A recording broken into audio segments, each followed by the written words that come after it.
So, today is Wednesday, October 27th. I did not realize how close Halloween was. And at this time, roughly a third of the class has taken the test, just based on the number of students that came the past couple of days. And things are going well. All the preliminary data coming back is good. People are doing well. And I say this to remind everyone, you're all going to be fine. This test is going to be okay.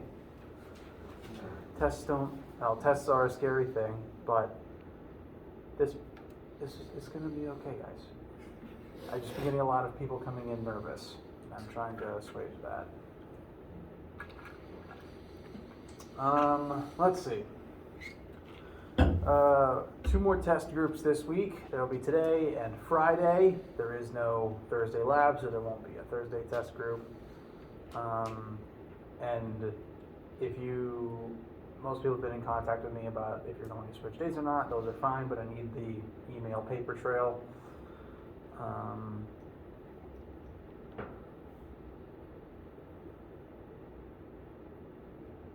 This is a very sluggish morning for me. I apologize.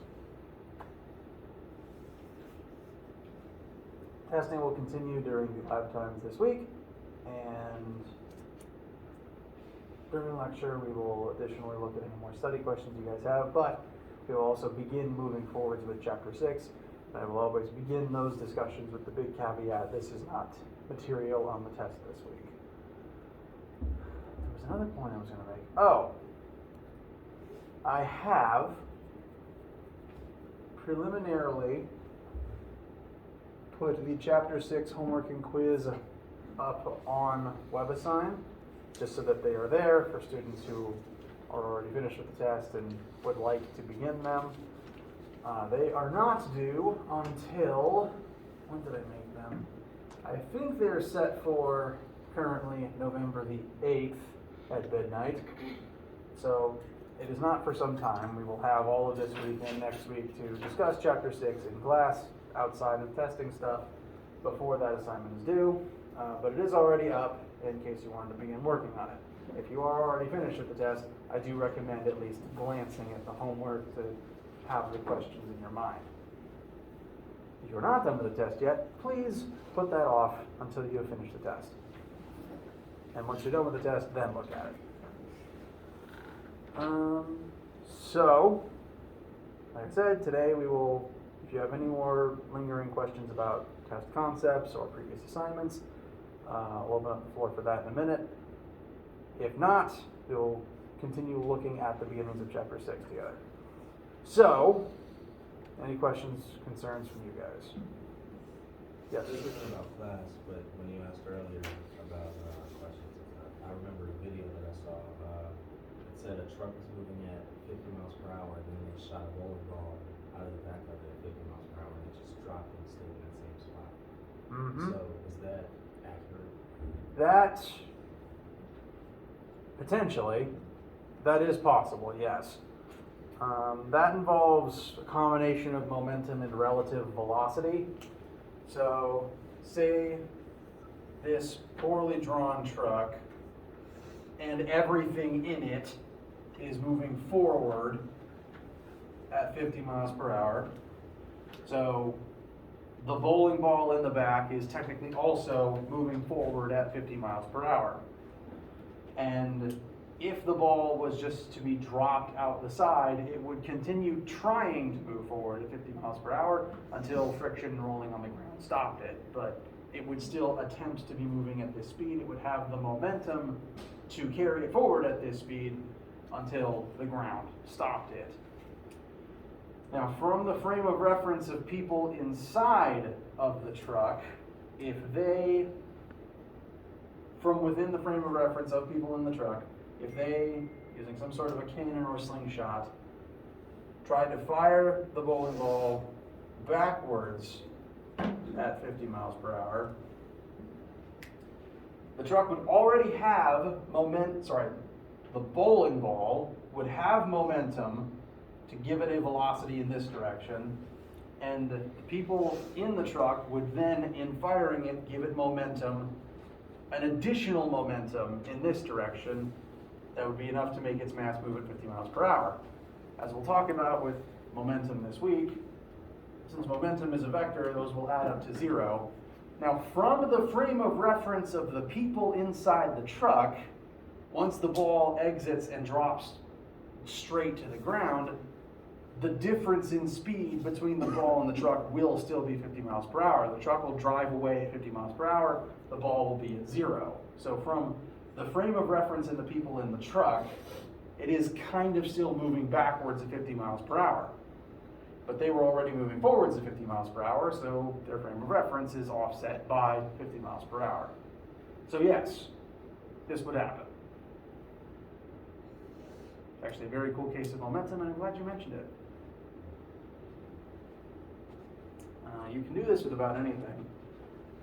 It's weird to think about, but if you were, say, on a speed train, you're just throwing a ball up and down in the passenger area, that ball is moving at the same speed as the train. You are also moving at the same speed as the train. So within that same frame of reference, you don't notice anything moving, even though you are both moving forwards at 100 miles per hour.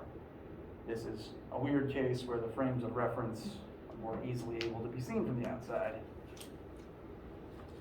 So, interesting situation. Let's see if I can actually find footage of that, because it's a weird thing to look at.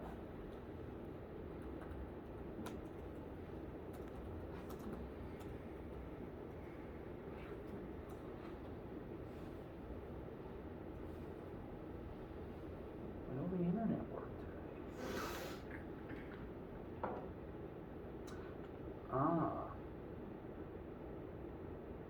Is this the clip? I think it is.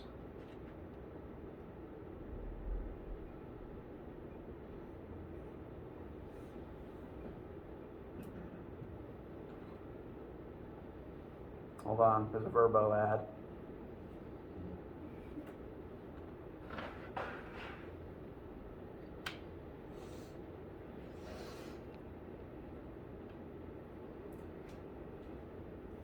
Now, Mythbusters tested this, and so they did this with high-speed cameras.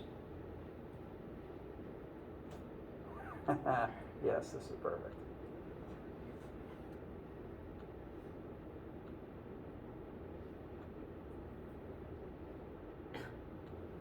I don't have speakers connected to the sound system yet. This was the video. This was the video? Yes.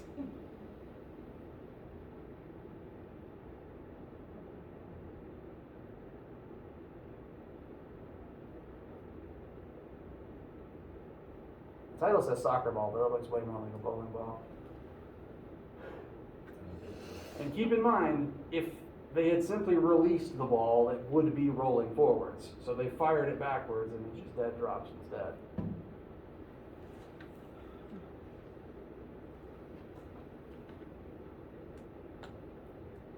Did someone send you the clip, or were you just watching I think I was on Mythbusters? TikTok and it just popped up on my For You page. Oh, okay, cool.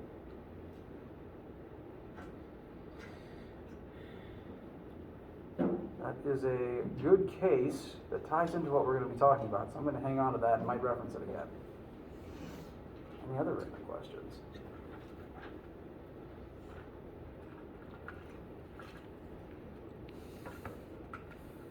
Any questions related to test type material?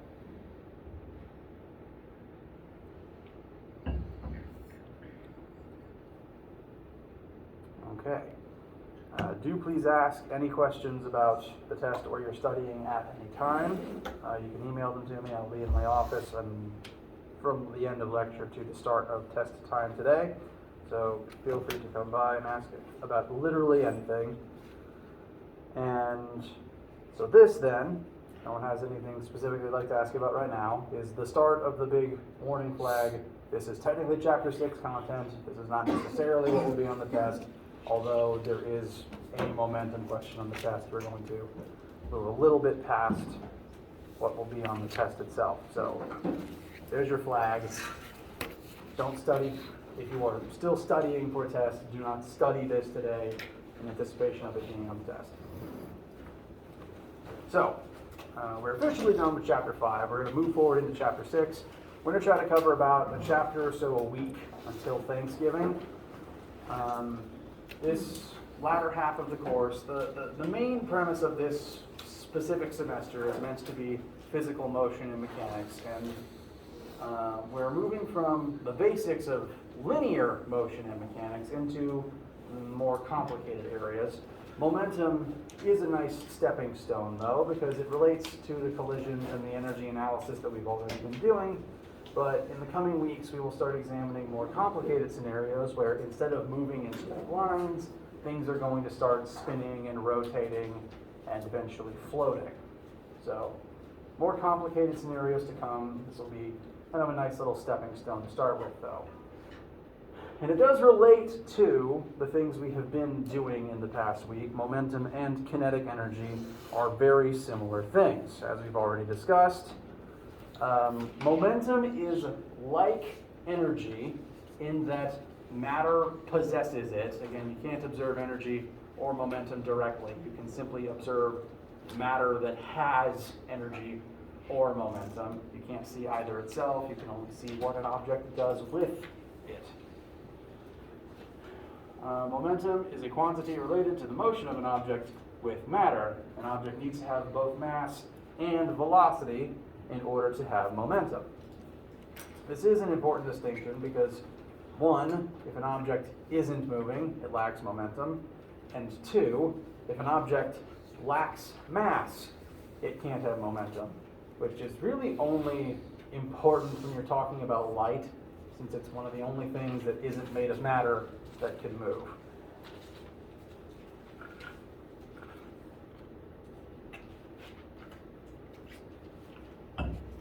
The formula for momentum, as we've used in the past, is very straightforward. Momentum, which is the variable for which is the Greek letter rho, that is technically not a lowercase p, it is a lowercase rho.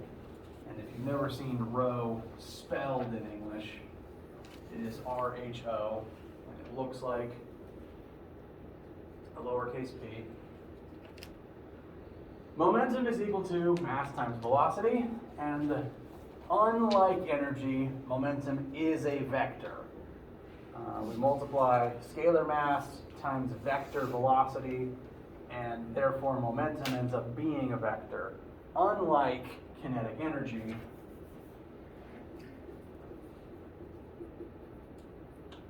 which no form of energy can be a vector because you can't have energy up or sideways.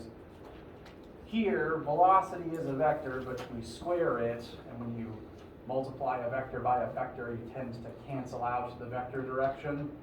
So the vector squared negates itself, and kinetic energy ends up being scalar like mass. So that is one of the primary differences between momentum and kinetic energy.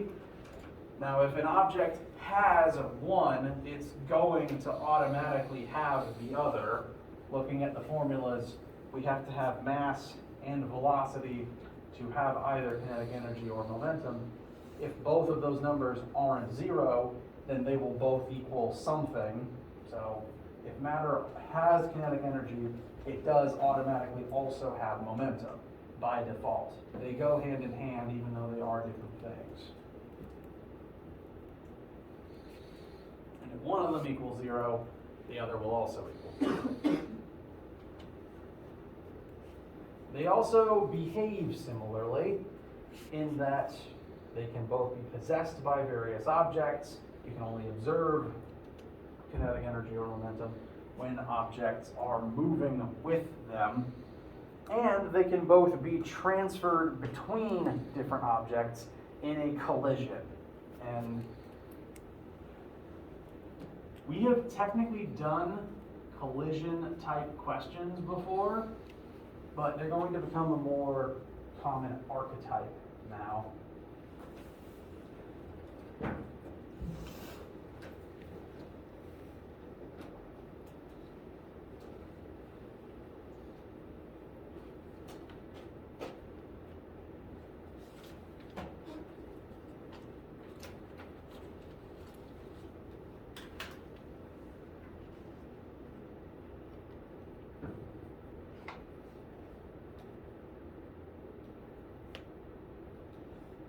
you've dealt with collisions all your life, because technically every time you touch anything, that is mathematically a collision. And the definition of collision that we are going to operate from is an event where two or more objects make contact, and in that exchange, they will exchange either energy and or momentum. So really anytime two things touch, period, there will be some exchange of energy and momentum between them.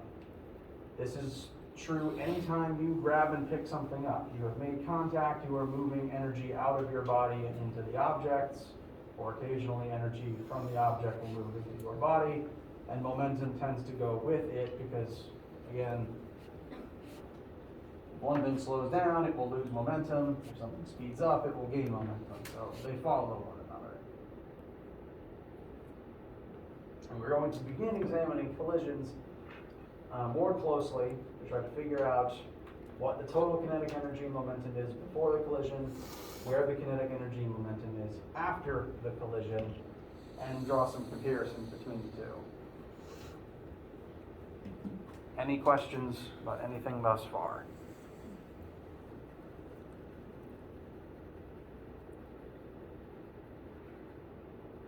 Okay.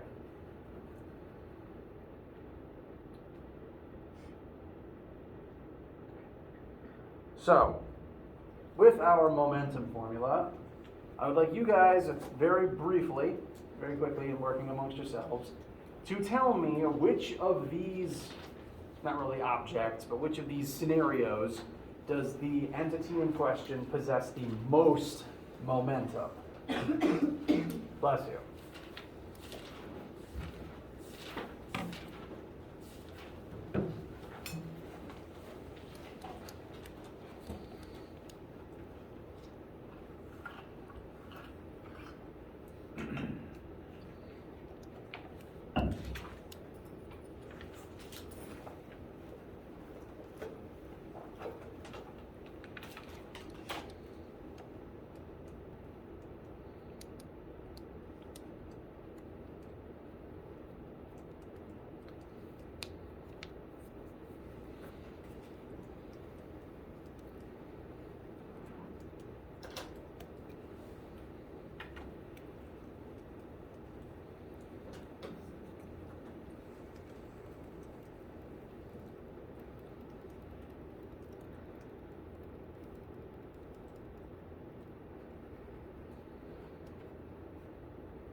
So, of these four cases, which one's the winner?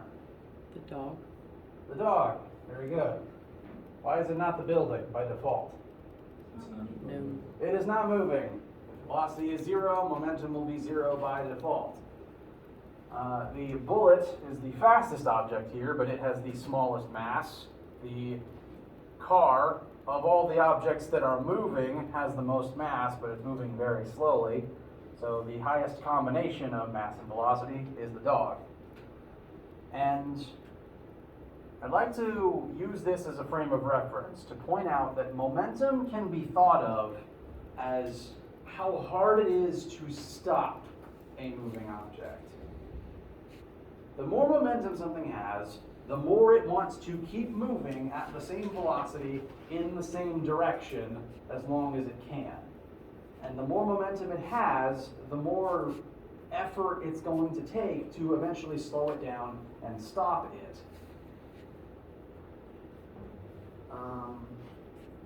The case D, the very heavy car moving very slowly.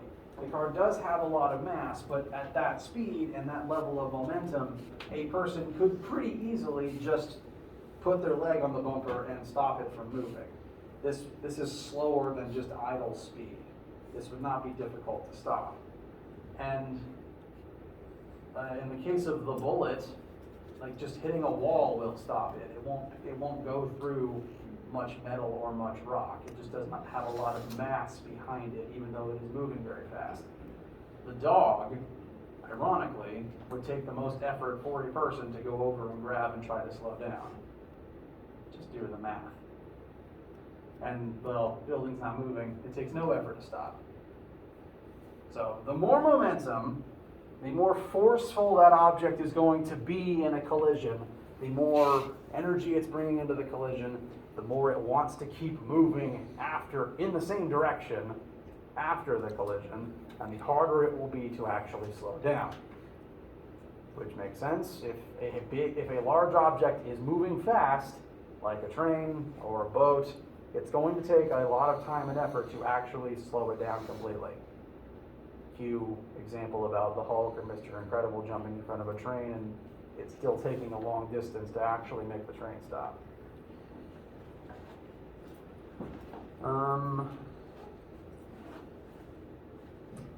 Based on that analysis of momentum, where it is a measure of how hard it is to stop something, that does make momentum similar to the concept of inertia. You've talked about inertia in the past.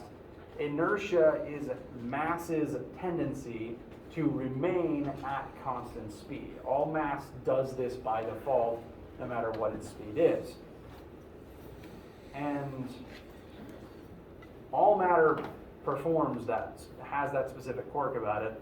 So momentum is not only similar to kinetic energy, but it is also similar to the concept of inertia. However, like how momentum and kinetic energy are different things, momentum and inertia are also different things, because inertia is based only on the mass of an object. Physicists often consider mass to be the direct measure of the inertia of an object. And if that is the case, if inertia is just the mass of the object, then inertia is also a scalar. Because mass is not a vector. We use mass to find inertia. Inertia must also be a scalar. Meanwhile, momentum is a vector, and it depends on velocity. Even a stationary object has inertia that tries to keep that object stationary. Whereas momentum is exclusively a measurement of how hard it is to stop a moving object. Because if it's already stopped, it's very easy to keep stopped.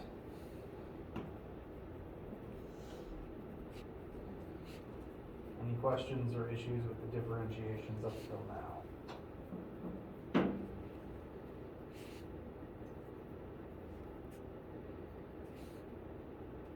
Okay. I've been talking for a while, so we'll take a quick pause to digest this information. Before that, though, I will point out momentum is kind of weird for a few reasons. One of which being the variable for it does not at all represent how the word is spelled or pronounced in English. I don't even think there's a reason for that other than we ran out of letters a long time ago. There are stories, though, about why we use this variable for it. There's the easy explanation of, well, we could just call it Roman instead.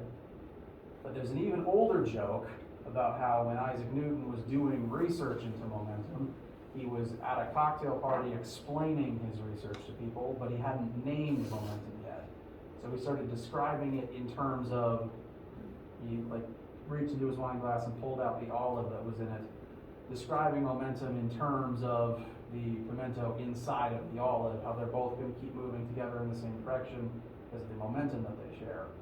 And therefore it was called, instead of momentum or pimento, pimento.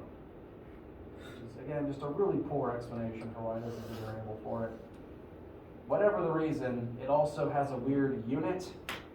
Unlike, say, force or joule or energy that have their own dedicated unit, momentum does not have a dedicated unit. It is simply kilograms times meters per second, which we multiplied mass times velocity to get it. So that makes sense. It's just, I don't like saying it over and over again. And I think that Newton did most of the research that Western science bases their understanding of momentum off of. And we already used Newton's name for the force unit, and we couldn't use it again. So, no dedicated unit, it's just kilogram meters per second. We'll take a quick break. I need some water. And then we'll start looking at how momentum behaves in a few collision examples.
Bless you.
Okay.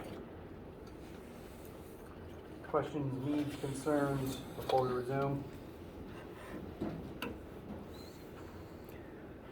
Okay, so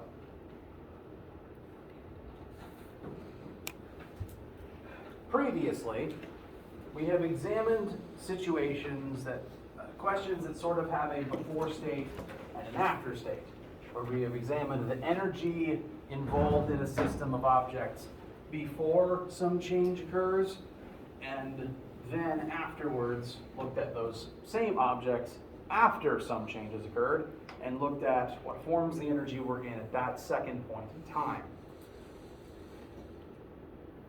Mechanically, mathematically, those types of questions, if they weren't collisions, are mathematically very similar to how we are going to work collision questions.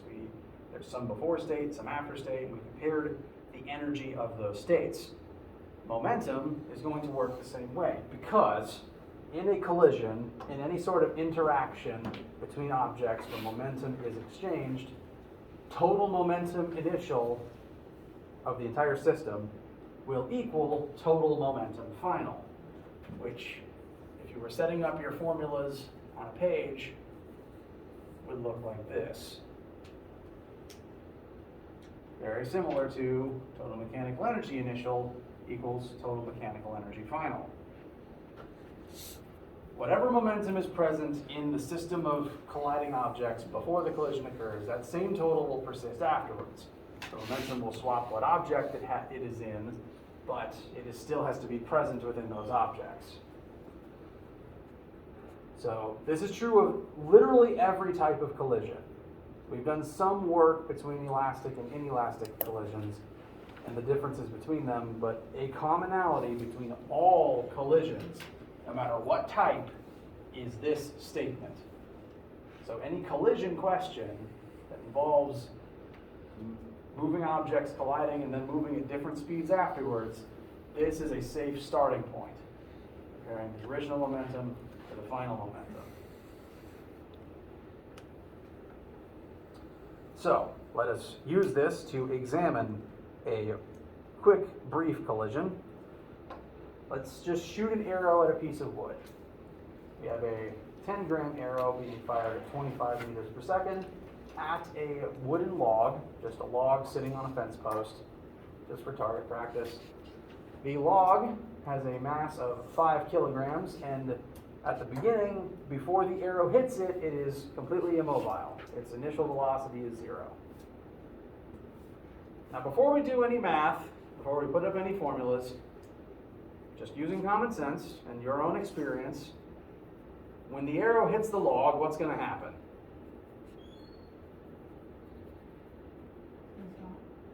The arrow's going to slow down a lot. The arrow is going to hit the log, probably embed in the log. What's going to happen to the log after that? It might get knocked backwards. Will it be knocked backwards nearly as fast as the arrow was moving before it hit the log? No. And the reason for that is the arrow has only so much momentum in it, and when the arrow hits the log, it transfers most of that momentum into the log. But the log has such a much larger mass that it's going to move at a much lower speed with that same momentum. You've witnessed this before. Now we're going to put the numbers to it. So first question, how much momentum is in the system before the collision occurs? Before the collision starts, which of the two objects actually has momentum in it? Only the arrow. The log isn't moving to begin with. It's not going to have any initial momentum. But I will put the math on the board regardless. So total momentum initial, we just want to add up the momentums of both objects. So momentum arrow initial plus momentum log initial. That's going to be the mass of the arrow times the velocity of the arrow initial plus, mass of the log times the velocity of the log initial. Mass of the arrow is 10 grams. Are we going to use grams as our unit? No, we're not. That should be kilograms, and I already wrote that wrong. 0.01 kilograms times its starting velocity of 25. And the log is going to be 5 times 0. It's not contributing anything yet.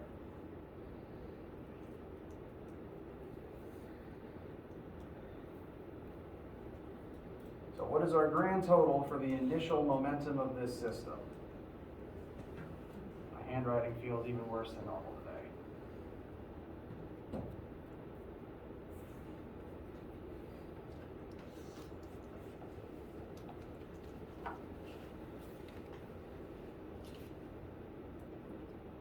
.25. 0.25. And again, the units of momentum are this weird, non-specific kilogram meters per second.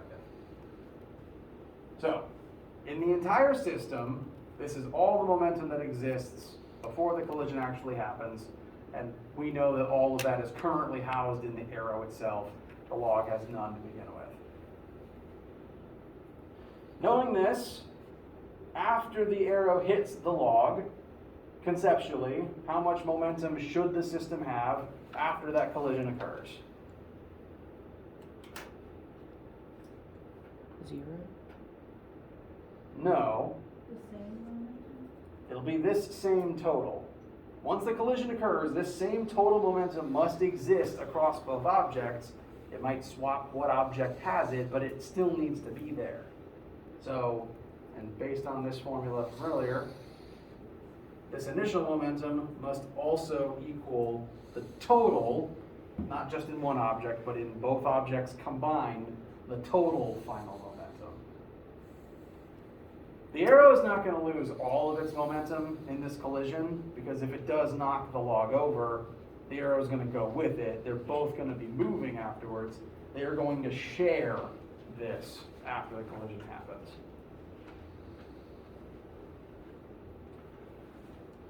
So our final question, if the arrow embeds itself in the log and they travel together at the same final velocity, how fast will the arrow and log travel together after the collision?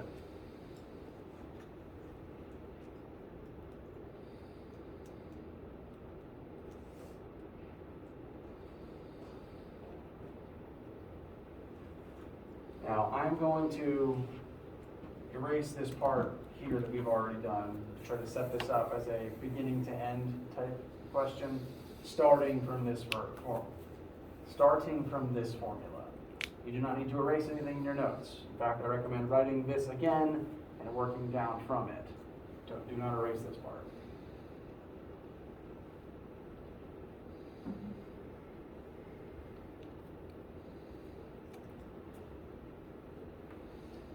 So now we're going to compare the original momentum to the final momentum to see what effect it has on the arrow and log combined together after they are stuck. So total momentum initial, we've already concluded, is going to be equal to mass arrow times velocity arrow initial plus mass log times velocity log initial. After the collision, both objects still exist, so they will both still have their same mass. So mass arrow times velocity plus mass log times velocity.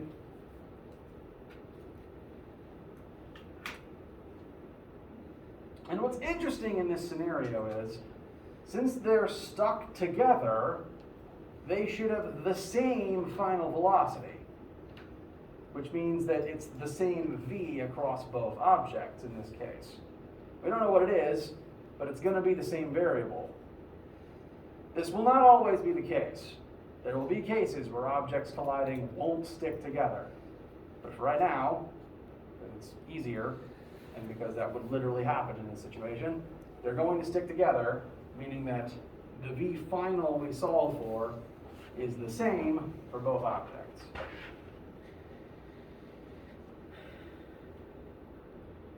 So let's start filling in what we know. We've technically already solved the left side.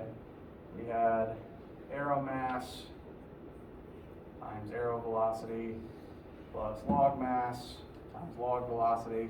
This whole side is still going to total up to 0.25. On the right, the arrow's mass is unchanged. That's times VF. And the log's mass is unchanged. That's times VF.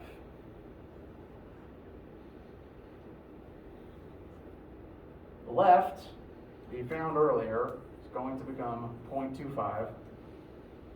On the right, both of these have the same VF in them, so I'm going to do my best to combine them into a single term. I'm going to show the whole thing and not skip any steps.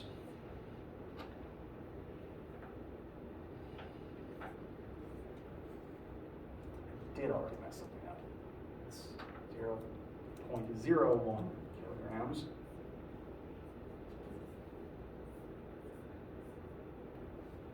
I have simply used the distributive property to combine these two into a single statement. Any issues, any complaints with this? All right. Now this is just going to add up to 5.01. I don't recommend erasing it in your own notes. I'm just trying to be concise on the board. So our last step will just be dividing both sides by 5.01.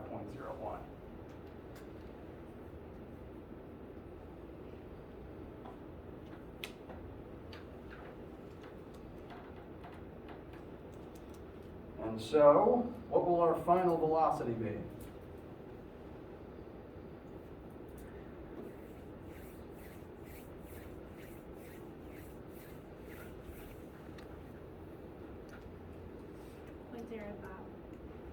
Very good.